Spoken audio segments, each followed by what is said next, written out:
దువ్వాడ శ్రీనివాస్ గారు అనుకున్నాం. దువ్వాడ శ్రీనివాస్ గారు అన్న దివ్య శ్రీనివాస్ గారు అంటే అందరికీ బాగా అర్థమయ్యే పరిస్థితి ఉంది. ఆయన మరి మతి భ్రమించింది ఏంటో తెలియదు కానీ చాలా ఇష్టం వచ్చిన మాటలు మాట్లాడుతున్నాడు. తర్వాత వరుసలో మరి రోజా గారు ఉన్నారు. ఆవిడ రోజా గారు అనడం కూడా ఒక మహిళగా నిజంగా నేను చాలా సిగ్గుపడుతున్నాను.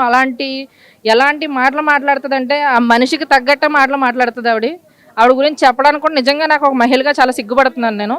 అంటే కూటమి ప్రభుత్వం వచ్చిన తర్వాత వైసీపీకి సంబంధించిన కార్యకర్తలు అండ్ శ్రేణులపైన అక్రమ కేసులు పెడుతున్నారు. కేవలం కక్ష సాధింపు చర్యల్లో భాగంగానే ఇవన్నీ చేస్తున్నారు. రేపంటూ మా టైం వస్తుంది, మా టైం వచ్చిన తర్వాత ఎవరిది వాళ్ళకి తిరిగి ఇచ్చేస్తామని చెప్పి అయితే మాజీ మంత్రి విడుదల రజనీ అంటున్నారు.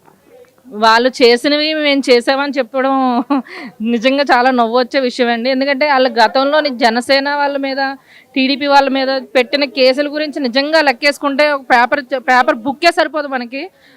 గతంలో అన్ని కేసులు ఆల్రెడీ ఉన్నాయి కూడా ఇంకా మా మీద. మమ్మల్ని చాలా ప్రలోభ పెట్టారు. ఎక్కడికి వెళ్తే అక్కడ ఒక డిపార్ట్మెంట్ కూడా మాకు సపోర్ట్ చేయలేని పరిస్థితి ఉండేది.